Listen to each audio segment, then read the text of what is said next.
નમસ્કાર, આપ જોઈ રહ્યા છો નેશન પ્લસ ન્યૂઝ. હું છું આપની સાથે હેતલ ભગત. સંસ્કારી નગરી વડોદરાના આંગણે કલા અને સંસ્કૃતિના જતન માટે એક નવું સોપાન ઉમેરાવા જઈ રહ્યું છે.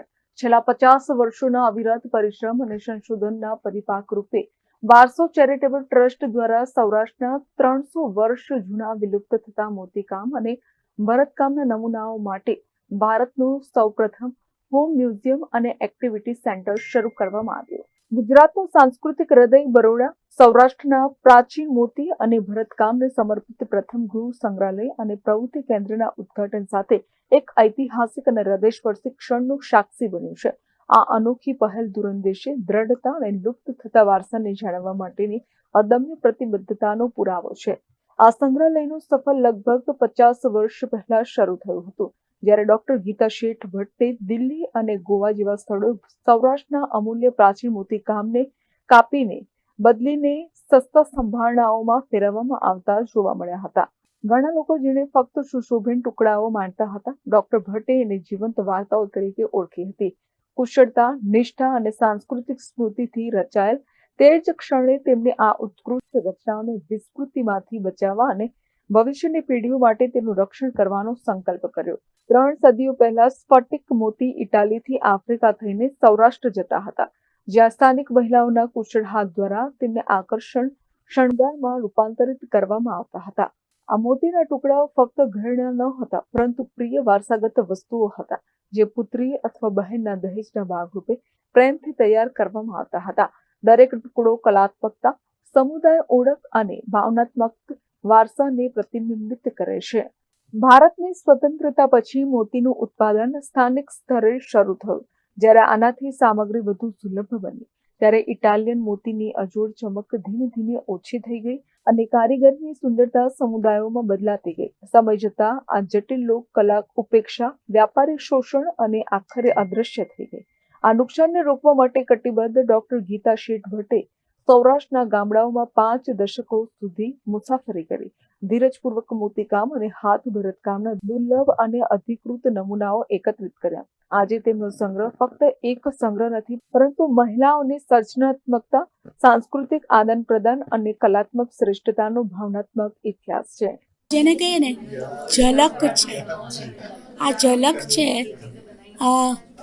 જે આપણે બોલતા હોય છે ને સામાન્ય રીતે, અભી પૂરા પિક્ચર તો બાકી. એમ અમારી પાસે જેટલી જગ્યા છે એટલી જગ્યામાં જે કરી શકાય એટલું કર્યું, પણ આ એક શરૂઆત છે અને અંત ક્યાં હશે એ ખબર નથી. પણ અમે ઈચ્છીએ કે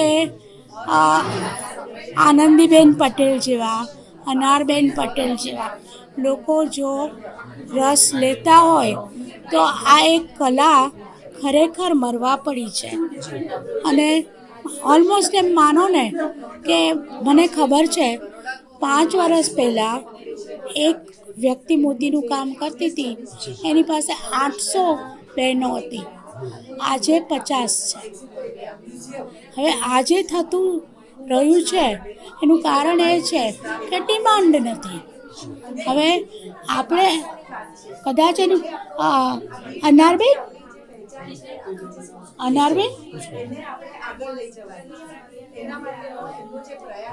એટલે ખાસ અનારબેનને મેં વિનંતી કરી છે કે તમે લોકો અમને સરકારમાંથી સહકાર આપો, સપોર્ટ આપો અને આ બધું ભલે 100 વર્ષ, 200 વર્ષ, 250 વર્ષ જૂનું હોય, પણ આજની દુનિયામાં આપણા સામાન્ય ઉપયોગમાં આવે. જેમ કે આપણે જેકેટ પહેર્યું છે, અમે પુરુષોને ગમે એવું એક નાનું બ્રુચ બનાવીને તમને આપી શકીએ. કિંમત માનો કે કંઈ પણ હોઈ શકે નાની, પણ એમાંથી એક કોઈ ગરીબ બાઈને આવક થશે એ જરૂરી છે. અને આ પરંપરા, આ પ્રથા ભલે નવા સ્વરૂપમાં પણ ચાલુ રહે અને વિકસે એ બહુ જરૂરી છે. 8 જાન્યુઆરીના રોજ વારસો ચેરિટેબલ ટ્રસ્ટ દ્વારા બરોડામાં હોમ મ્યુઝિયમ અને એક્ટિવિટી સેન્ટરના દરવાજા ખોલવામાં આવતા આ જીવનભરના સ્વપ્નને કાયમી ઘર મળે છે. કલાકારો, સંશોધકો, વિદ્યાર્થીઓ અને રસિકો માટે એક સહિયારી જગ્યા તરીકે કલ્પના કરાયેલ આ મ્યુઝિયમ અભ્યાસ, સંશોધન અને પ્રેરણા માટે મફત પ્રવેશ આપે છે, જે ખાતરી કરે છે કે આ કિંમતી કલા જીવંત અને સુલભ રહે. આજે ડૉક્ટર ગીતાબેન શેઠ ભટ્ટનું જે એક બહુ મોટું સ્વપ્ન વારસો થકી એમનું જે સૌરાષ્ટ્રના મોતીકામ અને ભરતકામનું કલેક્શન છે એનું આજે મ્યુઝિયમનું ઇનોગ્રેશન થયું છે. વર્ષોથી છેલ્લા 30-40 વર્ષોથી એમને જે ભેગા કરેલા આર્ટના પીસીસ છે અને એમને જે અત્યારે આપણી જે એક સૌરાષ્ટ્રની, ગુજરાતની એક બહુ ઇમ્પોર્ટન્ટ કળા બીડની, મોતીકામની, એને આટલી સુંદર રીતે સંઘરી, આટલી સુંદર રીતે આજે અહીંયા પ્રદર્શન કરી એને આગળ લઈ જવા માટેના એમના જે પ્રયાસોની વાત કરી વિશ્વમોહિનીએ, વર્કશોપ કરવા, અનારબેને કહ્યું એનું ડોક્યુમેન્ટેશન કર્યું, માલાબેને કંઈ કહ્યું, આ બધું થકી આપણો જે સાંસ્કૃતિક વારસો છે, જે આપણી ભારતીય તરીકેની ઓળખાણ છે, એને આગળ લઈ જવાની આ વાત છે, એની આ એક પ્રયાસ છે. એ આપણા માટે ગર્વની વાત છે, ખાલી વડોદરા માટે નહીં પણ ગુજરાત માટે. અને આપણે જો આગલી સદીમાં જવું હશે તો આપણે એક બહુ જ આપણો વારસો, આપણી પહેચાન સમજીને આપણું ભૂતપૂર્વ જે આપણે છીએ એને લઈને જ આગળ ચાલવાનું છે. તો જ આપણે પ્રગતિ કરી શકીશું ને તો જ આપણે દુનિયામાં આપણી જે એક સ્થાન હતું, જે બહુ ઉચ્ચ સ્થાન હતું, એ ફરી આપણને મળશે. એક સંગ્રહાલય કરતાં વધુ આ પહેલ એક ચળવળ છે, જે પેઢીઓ વચ્ચે સેતુ બનાવે છે અને પરંપરાગત કારીગરી માટે આદરને ફરીથી જાગૃત કરે છે. આશા છે કે આ હોમ મ્યુઝિયમ સંસ્કારી નગરી બરોડાના એક મહત્વપૂર્ણ સાંસ્કૃતિક સીમાચિહ્ન તરીકે ઉભરી આવશે, જાગૃતિને પોષશે, પુનરુત્થાનનો પ્રોત્સાહન આપશે અને સૌરાષ્ટ્રના મોતીકામ અને ભરતકામની કલાને ફરી એકવાર ખીલવા દેશે. આ એક એવી જગ્યા, હું તેને નાનું પણ મ્યુઝિયમ છે અને આ મ્યુઝિયમ કદાચ કેલિકો મ્યુઝિયમ તમે જોયું હોય અમદાવાદનું, એનાથી બેટર કલેક્શન અહીંયા છે બીડ્સમાં. અને જે બી આટલા બધા વર્ષોથી એમણે જે ભેગું કર્યું છે, કલેક્ટ કર્યું છે ગીતાબેને, એ બહુ મોટી વાત છે. એટલે બરોડા માટે ઇટ્સ અ પ્રાઉડ મોમેન્ટ કે આવી કોઈ જગ્યા ખુલી કે જેનાથી આપણે કદાચ નેક્સ્ટ જનરેશનને પણ બીડ્સ રિલેટેડ જેટલું બી છે એનું જ્ઞાન આપી શકીશું. અને આ આખું કાઠિયાવાડનું ટ્રેઝર છે અને કાઠિયાવાડની ગામની જે બહેનો હોય એ બહેનોએ પોતે બનાવેલી પ્રોડક્ટ છે. અને હું વધારે ડીપમાં જોઉં છું કે આ હજી પણ ગામડાઓ સુધી પહોંચી શકે અને આપણું જે હેરિટેજ છે એ હેરિટેજ આવી જ જગ્યાઓથી જીવતું રહેશે.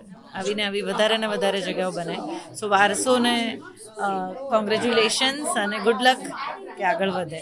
આ યુગમાં જ્યાં ઘણી લોક પરંપરાઓ વિલુપ્ત થઈ ગઈ છે, આ મ્યુઝિયમ સંરક્ષણના દીવાદાંડી તરીકે ઊભું છે. એ વાતનો પુરાવો છે કે જુસ્સા અને હેતુ સાથે વારસો સાચવી શકાય છે, ઉજવી શકાય છે અને આગળ વધારી શકાય છે. કેમેરામેન નવનીત પ્રવીણ સાથે Chirag Patel, nation plus news, Vadodara. સમાચારોના સતત અપડેટ મેળવવા માટે અમારી નેશન પ્લસ ન્યૂઝની યુટ્યુબ ચેનલને સબસ્ક્રાઇબ કરો, બેલ આઇકન દબાવો અને જોડાયેલા રહો ફેસબુક, ઇન્સ્ટાગ્રામ અને ટ્વિટર પર.